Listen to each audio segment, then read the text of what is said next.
Hi, good evening, everybody. Welcome to class number 3 in the Sixth Sense.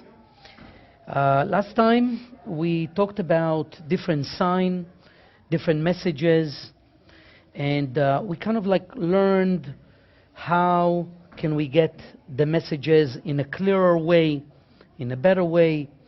We learned that we need to relate to messages. We need to open ourselves up to them and not to dismiss them as imagination or as not real. That was the first thing. And the second thing that we learned to do about it is to also say, maybe to ourselves more than out loud, but whenever things happen and we're not that happy and we're not that content and maybe a little upset about things that happen, we should always say, maybe more to ourselves, it is for the best. And by saying it's for the best, we will then be able to see why it happened and we'll be able to get the bigger picture. So before we move on today to another subject, I wonder to get some feedback from you, anything you can share about messages, anything interesting that happened that you can maybe talk about, share with us. Please, go ahead, anybody that have anything. Yes? I'm just listening to my intuition more, and it always been serving me in a great way, just to be even more efficient.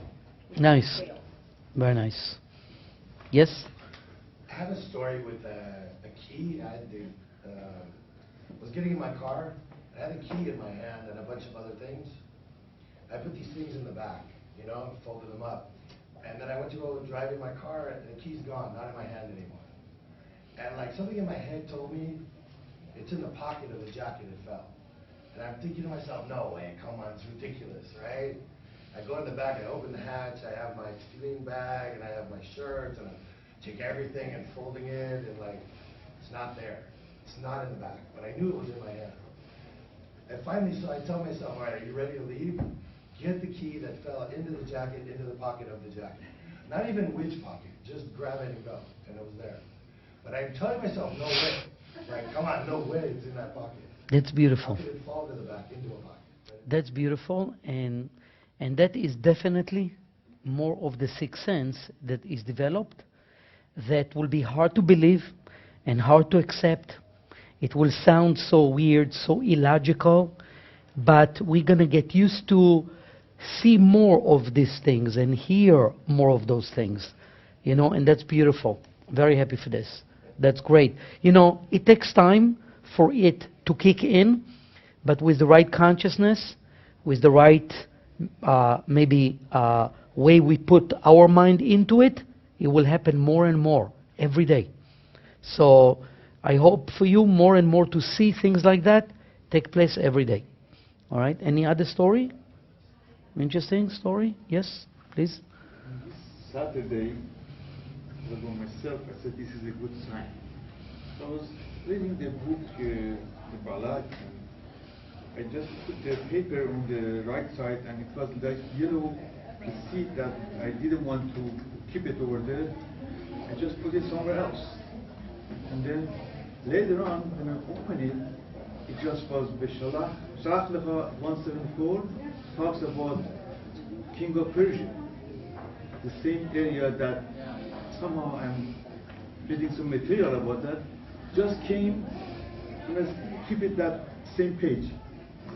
And on Sunday I was reading some material and I felt that one word is misspelled.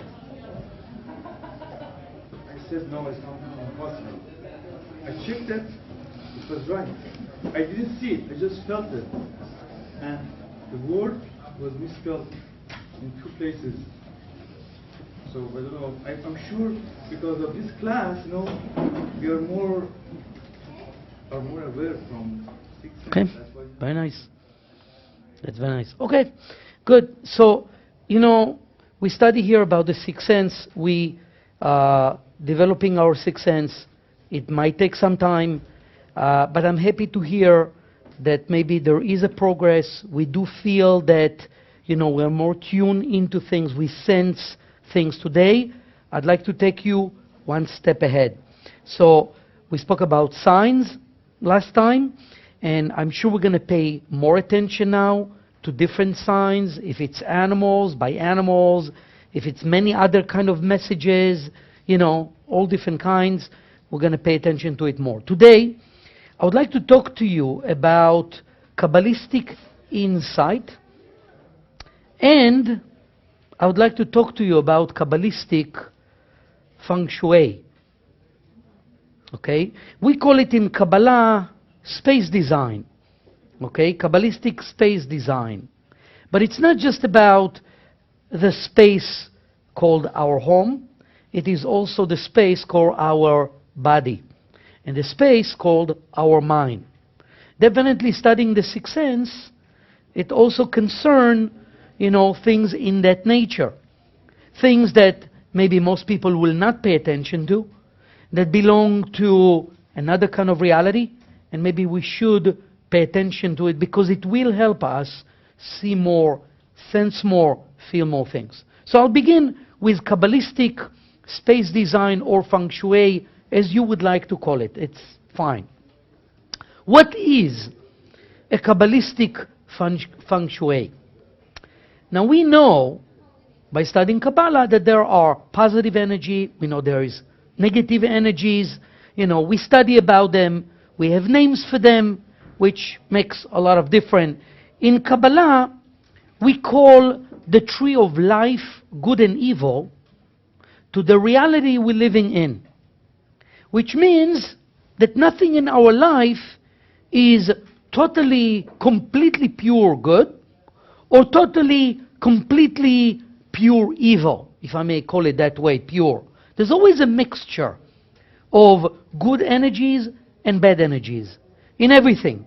In every incident, in every object, in every person, in every kind of reality, and definitely within us. So the purpose of the Kabbalistic Feng Shui is to put everything in its right place.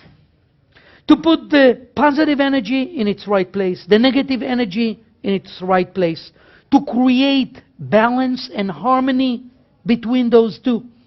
And to create a flow of energy within us, in our home, in our office, in our car, wherever we go, we would like the energy to flow. We'd like the energy to be harmonious. We like it to be balanced. And that definitely is something that has to do with the sixth sense, more than anything else, because it is beyond the physical. It is beyond our five senses. It's beyond what we can see. It is something we can sense. So the moment we sense things, we might sense them wrong, or we might sense them right. If we develop our sixth sense, we then begin to be able to feel and sense things in the right way.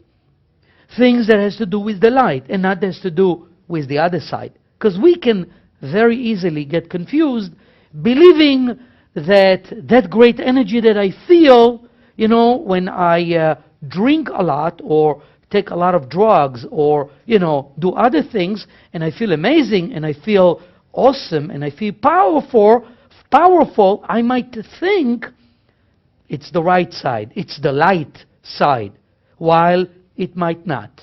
So to sense things in the right way is what we learn in this course. And therefore it belongs here.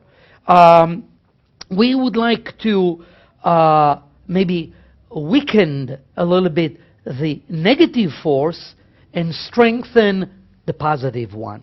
Okay, so this is the purpose of the Feng Shui, Kabbalistic Feng Shui, and let's begin with the idea that there are four different directions that have spiritual significance. Because normally we take direction, we walk toward direction, and we don't think much about it. It's like, You know, I have to go north, I go north. I need to go south, I go south. But we don't really pay enough attention to what those directions symbolize in a spiritual sense. So let's talk about it, because they do have different kind of energy. North have an energy of gvura, which we call in Kabbalah the left column energy. And in a minute, I will explain more what that means and how do we use it. South has the energy of chesed, which is the right column energy, which is the force of sharing. East have the energy of central column, that in Kabbalah we call it tiferet, and we relate to it as balance energy. The energy that put together things, combine things. And West, which is Malchut, that in Kabbalah we relate to it as the manifested level or the desire to receive the vessel.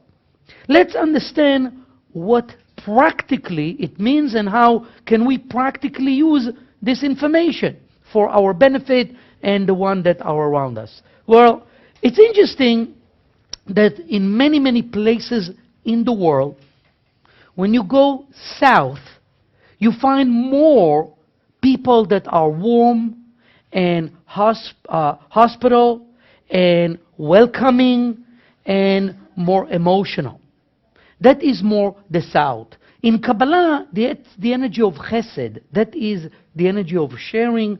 That's the energy of giving, helping others, being warm. Maybe they are less wealthy, but definitely they are kind. Definitely they are embracing. Definitely they are giving and sharing. In many, many places in the world. And because that is the power of the South. The meaning for us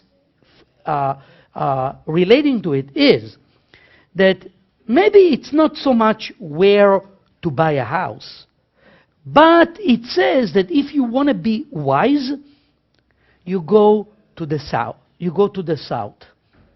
Because if you go to the South, you are wiser. So in a way, it kind of like allow us to become wiser, or so maybe if we want to learn, maybe we should choose something at the South. If we maybe wants to share, maybe we should turn to the South. When we have any kind of sharing action, we go to the South.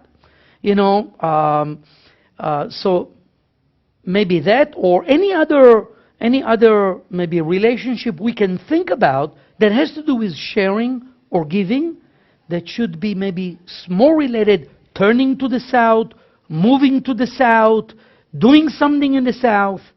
You know, it could be the South of the house, could be the South of the town, could be the South of the country.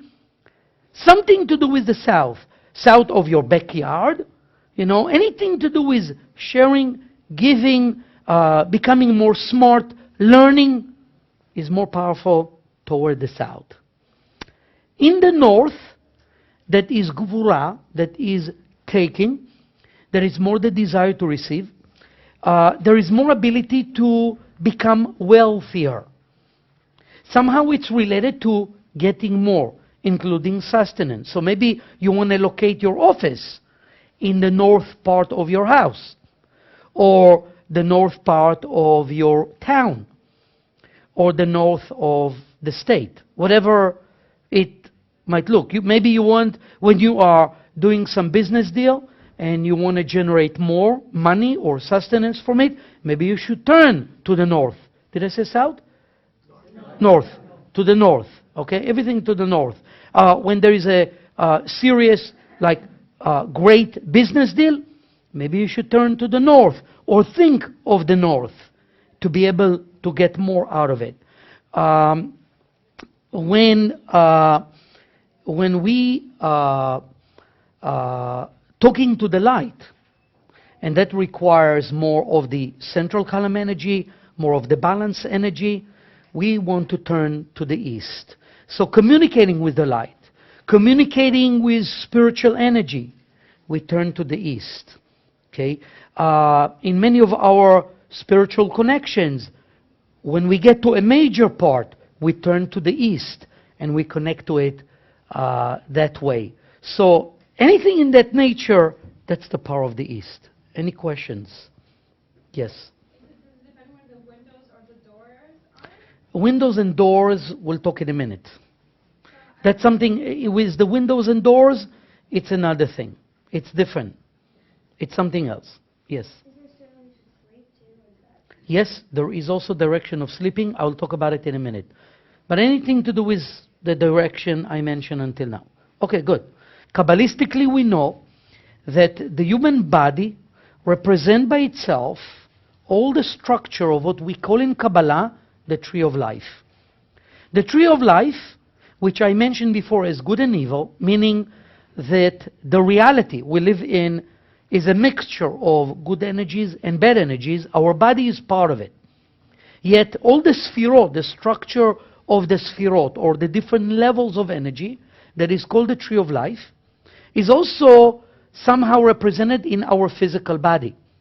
And therefore we look the way we are. And I'm not going to go into it. I will only share with you that it is important for us to keep that balance and to keep the energy flowing in our body, so we don't get sick, so we don't need a doctor, so everything function the right way, so we can connect to the light in an easier way, so we can sense what is happening around us. So if our body is in balance, and if the energy is flowing in our body, then we can also sense things in a better way. Now, what does it mean? It means, first of all, that in a normal way, we should always place our right arm, hand, or our right leg, feet, on top of the left one, and not the other way. The reason for it is that, and I know, by the way, that it might not be comfortable at first, because maybe we are used to place the left on top of the right. And I will share with you that placing the left on top of the right would definitely be more natural, because we know that starting to create balance and harmony in our body, in our life, in our home, is telling the opponent that have more control over us to take a hike, or to leave us alone, or to withdraw and to take a lesser power over us. That's basically what we're doing. And putting the right on top of the left is creating or enforcing and making a point to tell the opponent not to be in control. Now, why? Because we know that the only way we can create balance and harmony, if it's within us, if it's in our life, if it's in our home, if it's in our office, always the positive energy should be more dominant than the negative energy. It's the same when we look at electricity. The positive energy should always be controlling, overcoming the negative polarity. We need the negative polarity. We can do without, but it should be under control of the right, the positive, the sharing energy. We do need to receive. We need to think of ourselves. We need to think of our family. We need to think of what we need. Yet, sharing with others will always have to be more dominant, because that will provide us way more than what we need. So this is the Kabbalistic doctrine we follow. And as following it, when we put the right on the left, if it's our hand, our arms, our feet, our leg, then the harmony and the balance of energy within us will be stronger. The same goes for putting our fingers together. Okay? When we cross our fingers, okay, we then mix right on left and left on right, it's a mixture. So we would maybe like more to just put the right over the left. I can share with you that I checked it in the test of reality by seeing that when people put left on right, unknowingly, they are either have not such sharing intentions, maybe more of a taking intentions, and can even be not saying completely the truth. This is Kabbalistic body language, by the way. But we can override it and we can dictate how it will work. So this is about our hand or our feet. Talking about our hands, also it will be suggested that things that have spiritual importance to us or energy important to us should be more dealt with our right hand. One of the things we naturally do without knowing why is to shake hand with our right hand. And no one of us usually asks ourselves, how come? We kind of like doing it robotically and it feels right. And shaking someone's hand with our left is not feeling so right, maybe feel more awkward. Because the right hand is the one that have more of the positive energy, the good energy, so we want to use it more. The left hand we can use maybe more for maybe less important things that we do in life. Okay, so we can use the left hand. So that will definitely create more energy in things, will inject positivity in things. All right? Yes, questions? Did you, sorry, when you were talking about the directions, did you get to west? I didn't get to west. West will be more maybe the idea of manifesting things. It has to do more with desire to receive. So find, if there is anything you can think about related to it, you may, connect it to it. Yes? If you're left-handed, even if you're left-handed, it is the same. In your right hand, you have more the energy of sharing and giving and positivity, and the left one have more the energy of taking and receiving. So still, the same rules apply, that you want the right to be on top of the left. So you should be thinking differently and maybe do things a little different. Yes. More questions? Yes. But if you mention it, Connecting with the light toward the east. Communicating with the light. Yes. Other questions? Yes, Sasha. Is it also with eating? Yes, also with eating, yes, definitely. Eating is another thing that has to do with energy, food, cooking. When you cook, you're mixing, do it with your right hand, would inject more positive energy than if you do it with your left hand. And I know that for lefty, it's a challenge, it's more of a challenge. Try to make a difference, try to change. See if people say, wow, this tastes amazing, Then you say, you know what? Maybe I should try, okay? Maybe a little bit, if it's really hard, maybe just a little bit, inject that energy more. Yes? What about, or are you going to mention about sleeping position? Right? Yes, I will talk about it in a minute. Okay. Talking about Malchut, somebody asks. So I'm thinking, talking about the West. The West, the desire to receive, has another form in a physical sense in our life. It is the floor.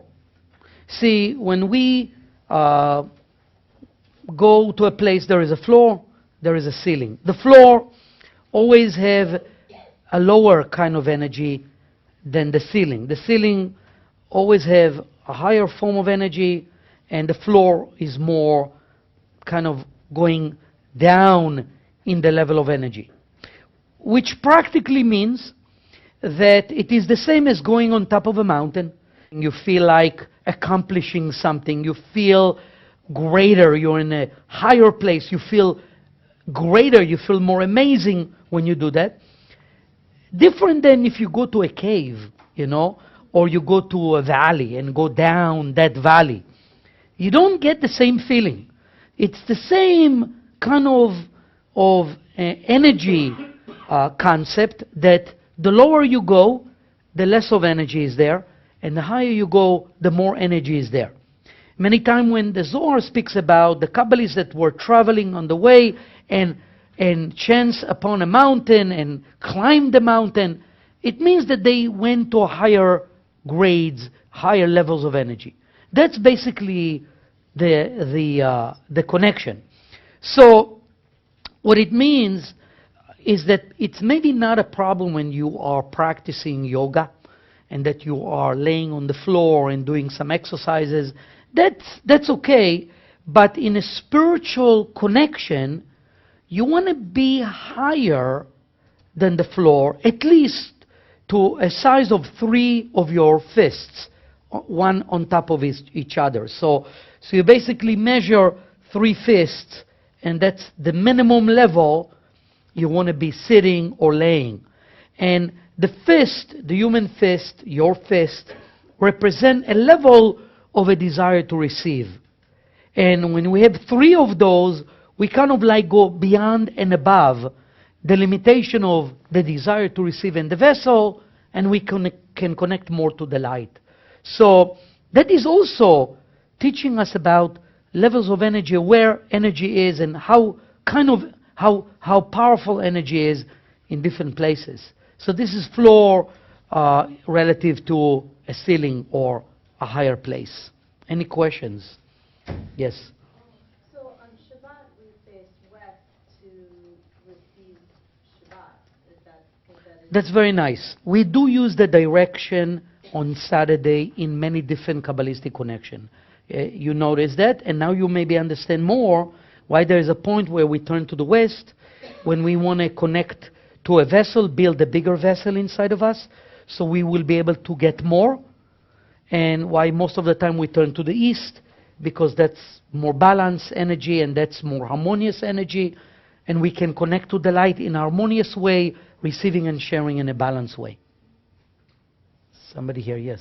Why do you sit on the floor when you're mourning, when you sit Shiva? Okay, sitting on the floor always means less energy, and it maybe represent the time that you have less energy, so you're there. And also, we know that there is a practical use of the ground, earth, floor, and that is grounding. It's called grounding. You know, I mean, you ground your kids sometime, but that's not the kind of grounding we talk about. You know, the grounding we talk about is when you have maybe overflowing of energy, you know, too much energy that you can't handle, so you want to ground it, like lightning. So what do we do with lightning? We ground it, okay? In electricity, when you want to protect the house, so you create ground. You have a point of zero of ground, that whatever is excessive, whatever is dangerous, you ground it. So in time that there might be a lack of energy, or time that there might be negative energy that you want to ground, then you can use the floor, then you can use the ground. And you're talking maybe about a time like that. But it is to understand what the energy of the floor is, what the energy of the ground is. Okay? Yes? The same. Even if you're in a high-rise, it doesn't matter. The floor there has a significant for you relative to your ceiling. Okay? And maybe the bottom apartment in the high-rise and the top apartment have different prices for that same reason. Yes.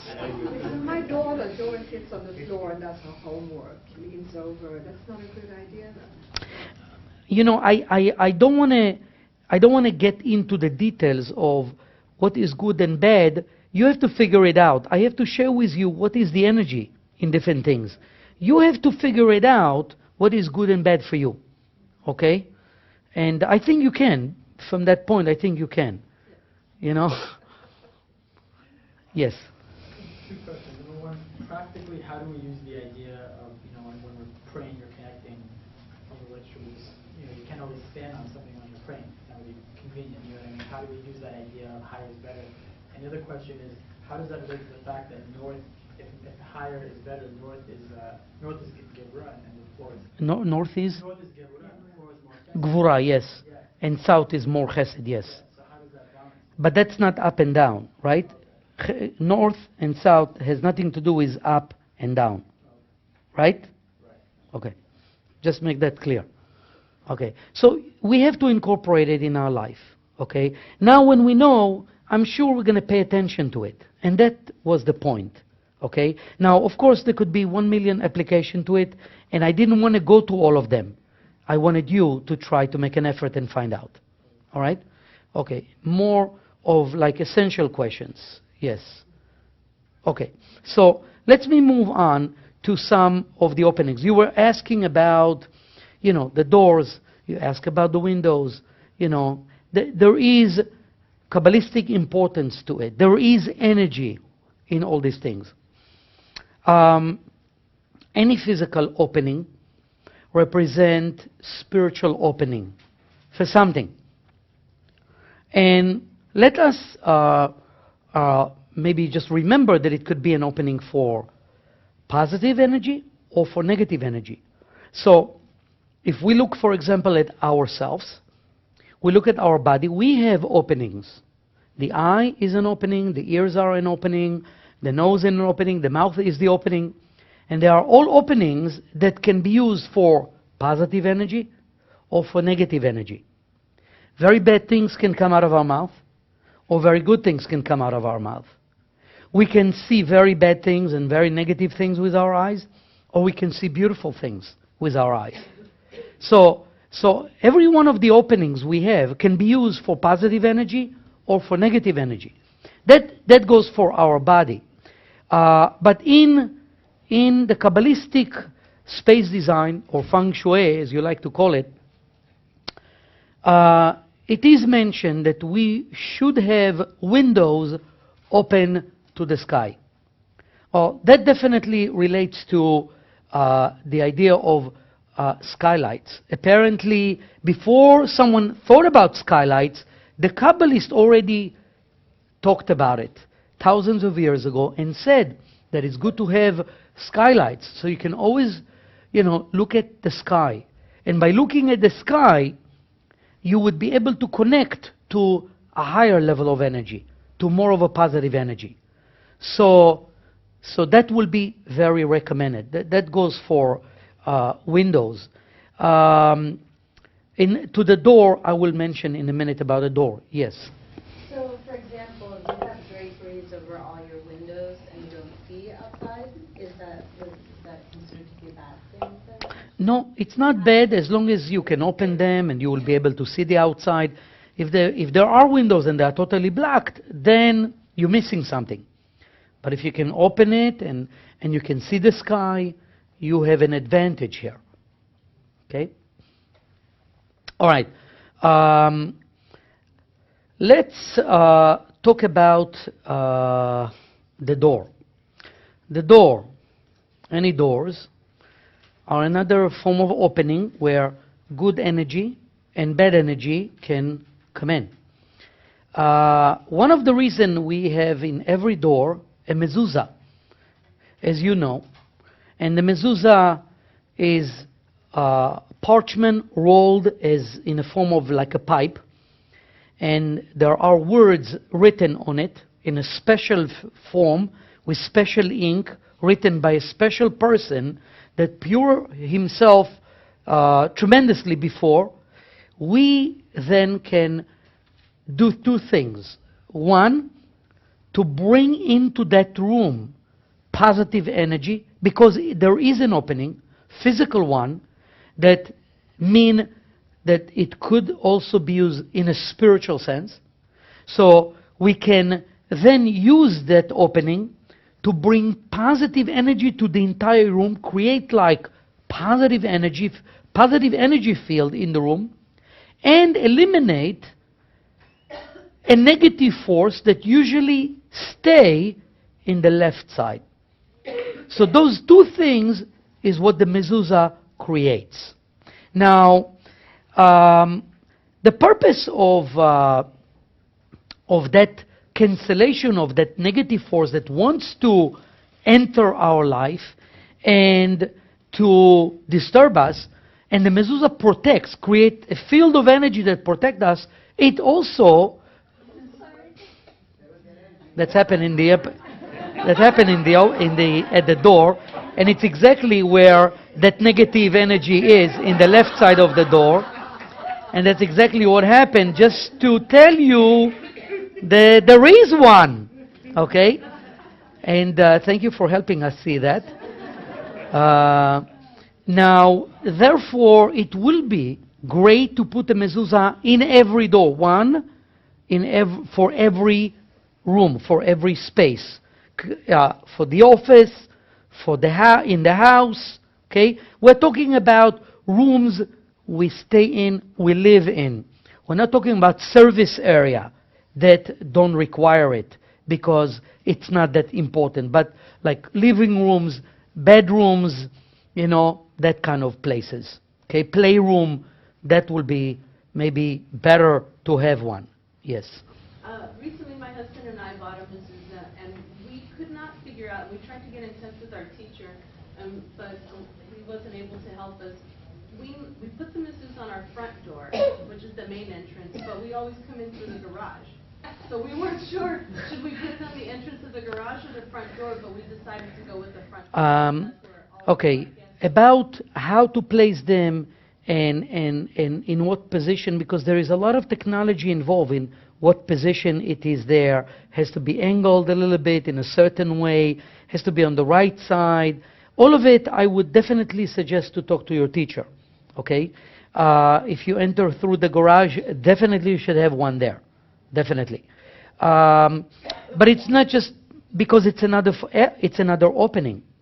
So even though the garage is a service area, yet you enter from there. So maybe it is something you want to use for connection. Make it colder in there. So that is another aspect. Now, another advice is not to put garbage at the entrance. A lot of people that live in apartment might take the garbage first stage, out the door, first stage, okay? Sometimes even when you have your home, private home, sometimes you don't want to walk all the way to where the garbage is, so first stage, you put it by the door. To clean it, you can use sage. Sage is herb that represent humility and humbleness. And humility and humbleness is always the cure from pride, fight, anger, jealousy, and hatred. So we burn sage in the space we would like to cleanse. We close the windows first, so the smoke of the sage will be contained and will be able to dissolve all that negative energy. And then when we are done saging the space and doing it while we are saying the Ana Bekoach verses as much as we need, again and again, until the place is totally saged, then we open the windows and we let all that smoke take out all the negativity. And then we pour some water with salt. When seawater is maybe better, but it doesn't have to be. It could be, Kabbalah water, could be any water, clean water, that should be poured a little bit, tiny little bit, in every corner, and put a little bit salt also. Those things cleanse. I'm sorry? What do you put the water? In the corners of the space. Yes. It's good to take the sage and also go around the perimeter going counterclockwise. Sage is always good. Going counterclockwise is going from the right to the left. Clock is going left to right. So when we spoke originally about the right controlling the left, is going against the clock. So it always means more balance, more harmony, more good energy. All right? Questions? More? Yes? Is there a good day to do it? My teacher said it's best to do it before Shabbat. I would not go now into again the details of using it. I'm talking about how do we create harmony and energy. Maybe more details, you talk to your teacher, you ask your teacher, what maybe other details. There could be a million more things that I could spend a lot of time on, and I don't want to. Okay? I have more stuff to do. The Zohar teaches us also from the same kind of perspective of energy point of view, harmony, balance, to collect breadcrumbs and bread pieces that are left and not to put them in the garbage. Rather give them outside to the animals to eat.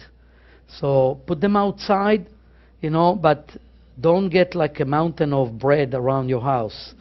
Okay? I mean, you can throw it to a lake, to a sea, or in your backyard. If not, it's not that much. Don't throw it to the neighbors. But when you give it out to the animals, you create a blessing. You share, and you create a blessing for yourself. It's for more sustenance and opening the channels of the flow of sustenance and finance for yourself and your family. So that's the power of it. Knives should not be left on the table. If you have a meeting, you don't want knife to be there. Knives more represent judgment. Many people have letter opening knives. That's also could be in the drawer. Put it in the drawer. Not because of what it symbolizes as much as what kind of energy it contains. It is more of the energy of separation, fragmentations, cutting, separating. That's the energy that knife has. That's the use of a knife. So you want to put it in a drawer if you have a meeting, when you see people. All right? Same with scissors, right? Scissors have the same kind, not as much as knife, but in a similar way, yes. So, maybe a lot of those things were considered to be superstitious in the past, but now when we understand the energy that they have, we understand where the superstitions grew from. That maybe today, don't do this and don't do that, and it maybe develop into a superstition, and maybe something that is out of proportion, while the whole idea is to understand what kind of energy these things have and using it properly. Okay? Yes. Side thought, I guess. The knife also is like a warrior. It's protection in some ways. In ancient. I don't know how much protection is to kill another person. That's. I would not look at it as protection as much as attacking and hurting somebody. No, I get that, but what I'm saying is that throughout time, warriors used knives. This was also To kill another person, yes. But usually. Some people call it protection, we call it killing. So that's what it is. Let's more talk, yes. When we set a table up, the knives, oddly enough, go on the right and the fork goes on the left, even though we're right-handed. This is because my grandson said, it's that way for right-hand people, then I'm a lefty, my fork should be on the left. I said, no. But is it on the right because it takes away the Probably. power from the knife? Probably. But you know, there is many kind of, in England they do it differently than America, and in Australia they do it, I heard, even differently, you know. I don't even know how. But so the point is that the knife still have energy of knife. As long as you need it, or scissors, that's okay. You do whatever you need to do. But then there's no reason to leave it there, you know, while it's done. Exactly. Okay, I mean, we should use knives for eating, and you know, and for whatever needed. Yes. If you're keeping them in the kitchen, like I have a magnet board that has my knives on them, is that okay, or should they be put away? It's interesting you saying where to keep them, because my wife don't even let me have them. You know, she doesn't even want them in the house. You know, but she kind of like, she feels their energy even more. You know, so she doesn't want knives in the house. Not because something is going to happen, not because someone will use it in the wrong way. She just don't. She's so sensitive. She doesn't even like their energy. So we have some knives to use to cut things, but some people like really like nice knives in the kitchen, and they have like a whole block full of them. You know, and it means something. You know, it means something that we kind of like, we like that kind of judgment. We're connecting to that energy of judgment. Let's understand that is what the knives represent.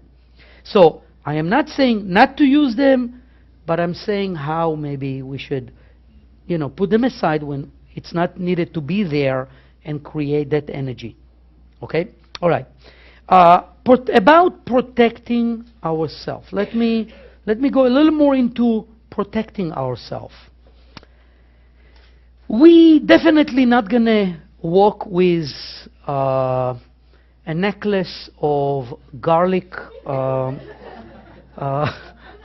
heads. Definitely not. But our clothing definitely creates some form of a protection shield. Our clothing maybe physically warm us, maybe physically cover our body, create nice shape, and make us look good. But beyond that, the Kabbalists are teaching us that they are also creating a protection shield called Or Mekif, encircling light, surrounding light, that is creating some form of a protection, and therefore it will be recommended not to remove 2 layers of clothes instantly, and also to make sure, because then you are losing that encircling light, surrounding light that is laying between the layers, and you're losing it by removing 2 layers of clothes in one time. The Kabbalists would even say that one of the result of it will be maybe difficulty to remember things. Interesting, but I don't know how that is so related, but it is maybe related by losing light. But one other important concept will be to make sure of the material that they are made of. We have less of a problem when it is synthetic, or maybe not from a feeling point of view. Synthetic doesn't feel the same as natural, but Kabbalist teaches us that wool have so different energy than flax or linen. Than linen. Linen will be exactly the opposite than wool. That wool comes more create positive energy.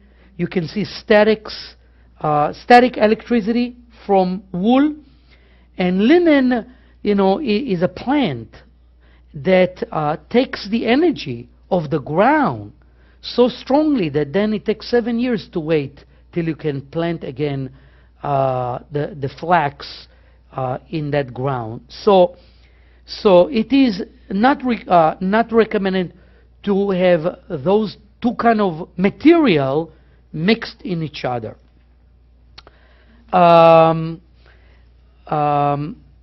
That's about our protection. Okay, a little bit about our protection. For protection, for security, for control, the position of us is important. Where do we position ourselves? Like, for example, in the class.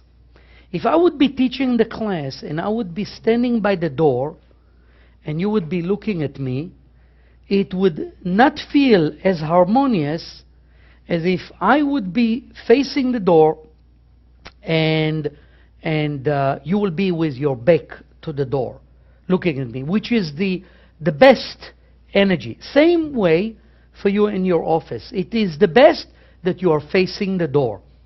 It is the best. Even if you sit aside, on the side, but facing the door. Not position exactly in front of the door, but position facing the door. You would feel much more secure, much more in control. Definitely if there is a wall behind your back. Okay? Definitely then you would feel that also. Positioning objects is also important. It would also allow the positive energy of those objects to become more manifested in the way you position them. For example, the Zohar. Where do you position the Zohar? It will be recommended to position the Zohar in a central main place in the house rather than just in the kitchen or just in your bedroom. It will be more powerful. It's interesting that we brought to our Manhattan Center an expert Feng Shui, Chinese person, that came in and was telling us how everything is so awkward in the building. That the bathrooms are not positioned in the right place, and the bookstore is not in the right place, and this is like, everything was awkward. But when we let him into the war room, he says, whoa. He said he never ever experienced such powerful energy, good energy, in any place he ever visited. That's when he came to our war room, which, for the one that doesn't know what it means, it's not the place where we plan wars. It's the place where we fight our own negativity together, doing it in harmony, in prayers, in meditations, in spiritual connections. That's our war room. And we usually use it on Saturdays and other times. And then he said that now we understand why it doesn't really matter that the whole building is awkward and things are not the right way. He says, because this makes up for everything. And he said, interesting enough, that when you have books that have spiritual content in them, they have the power to change everything that is positioned wrong in the house. So that was like amazing, and therefore the Zohar should be positioned in a central point, that maybe kind of like covers the entire house. What else? Okay, sleeping. The bed should be positioned between north and south. When the legs should be pointing the door, if they are pointing the door, but it should be the feet that pointing the door and not the head. It is more worthy of putting the bed, if there are beams, like you see there are beams here in the ceiling in this room, it will be better to put the bed in between the beams and in the direction of the beams than across the beams. That kind of like break the energy. Okay, that's another thing. What else? If in the back of your bed there is a window, it will be advised to take a small mirror and glue it to the wall, facing the wall. And that will be to kind of like create a barrier that the energy, your energy, will not go out of the window, because that's what can happen. The energy goes out the window and doesn't stay in the room. But when you take that mirror and facing the wall, you glue it to the wall, small one, could be a small one, tiny, a small one, it would then create something that reflects it and doesn't let the energy escape. All right? What else? Let me see. Yes, Sasha, yes. Is the mirror supposed to be on the same wall as the window or opposite? The mirror facing the wall? Yeah, should be facing the wall with windows? Yes. That's only in the case that your head, when you lay down in bed, have a window behind it. Okay, only in that case. Right? Yes. If you would place it on the other wall, then in the mirror you would see the window. We said facing the wall. Facing the wall, that means you take the mirror, you glue it to the wall. When the mirror side is at the wall. So you shouldn't be able to see your reflection. No, you don't see, because the mirror side facing the wall. So if that's the back of the bed and that's the window, where would the mirror go there? We'll go, let's say this is the window, here's my bed, okay, I'm sleeping like this, so the little mirror will be here. Okay? Okay? Okay, because I don't have much time, please forgive me, I have to rush with the knowledge. Numbers have tremendous amount of importance. Numbers, okay? They have energy.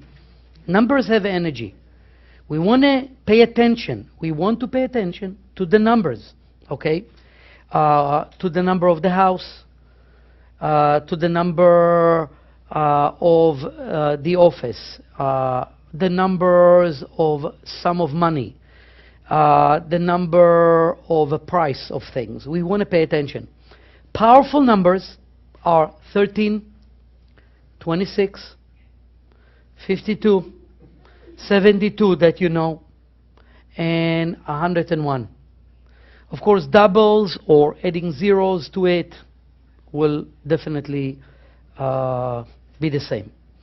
Let me take you, we are so short with time, let me take you into some Kabbalistic insight. That was the other part of the class that I wanted to share with you.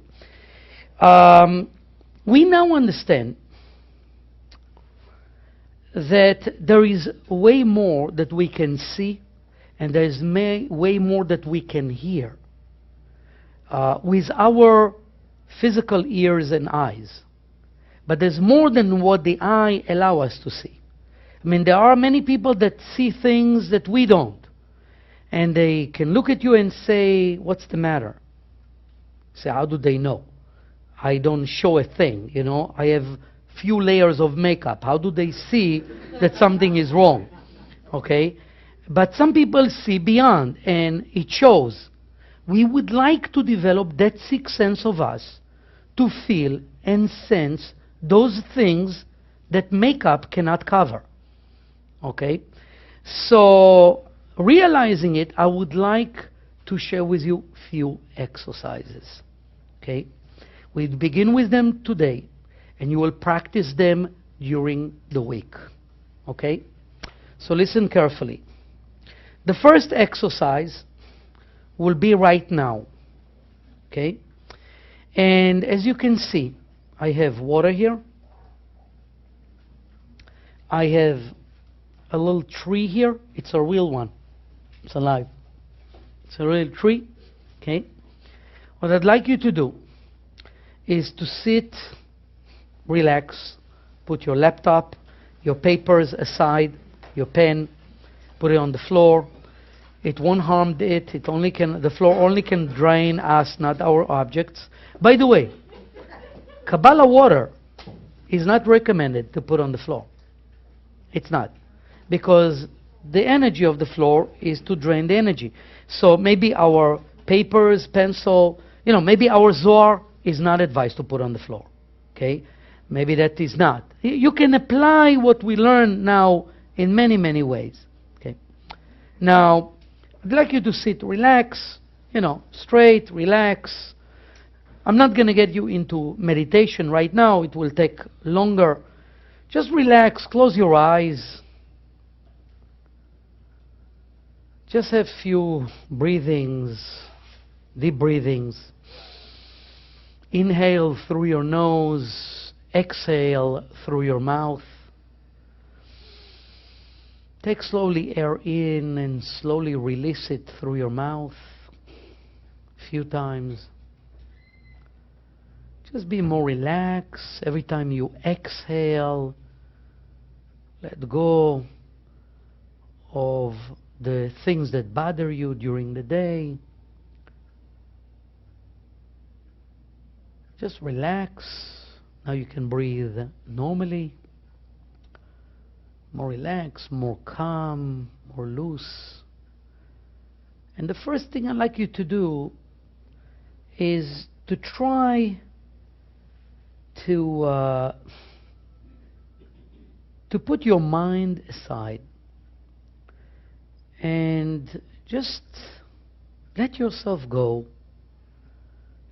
Just let your mind go, yourself go somewhere. And could be on the beach, could be someplace in nature, could be on a cloud.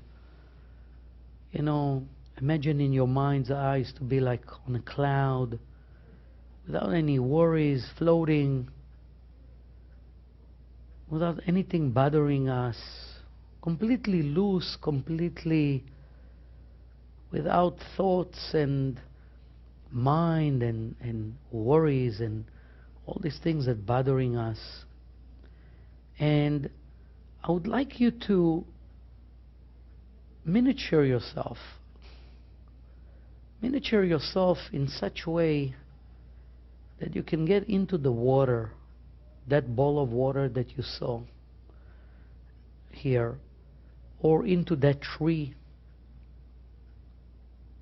that is next to me. Just to minimize yourself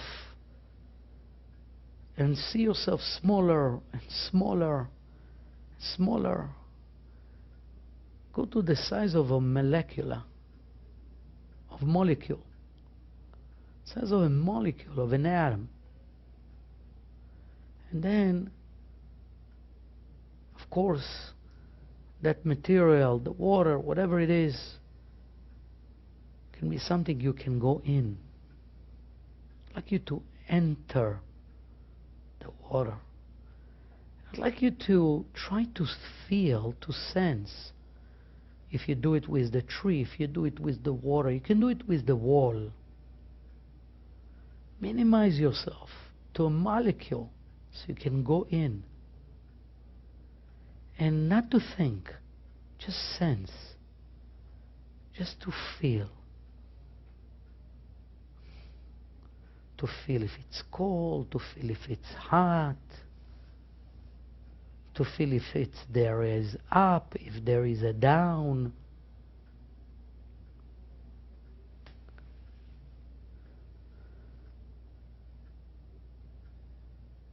To feel if there is space or if it is crowded. Just to feel, just to sense, not to think, not to have logic involved or thoughts involved, just feelings, sensing.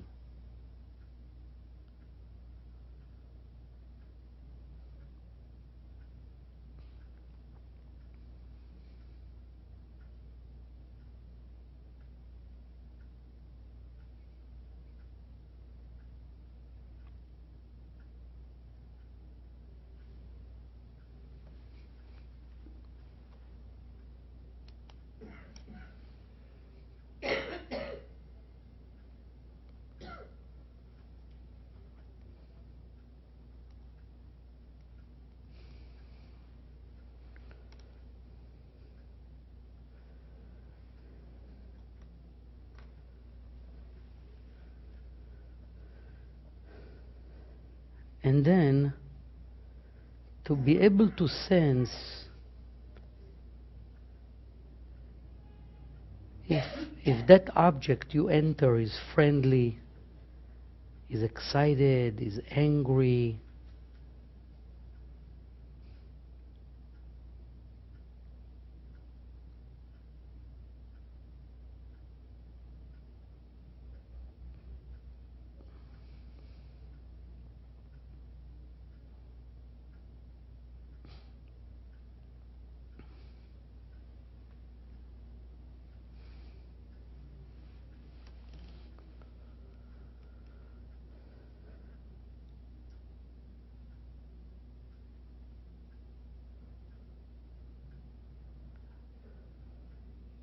Okay, all right, we want to back up now. We want to see ourselves going slowly out.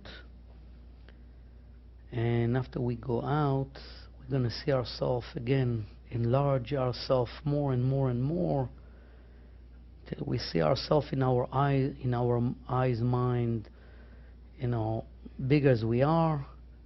And then now we can open our eyes. All right. I hope you sense things. This can develop. This will develop, for sure. This will be one of the exercises we're going to be doing this coming week. Every day, I'd like you to choose an object, and I'd like you to go in. The key here, which is very important, is not to think. Is not to think what should be there or what might be there, but to actually sense what's there. It could be anything, any physical thing.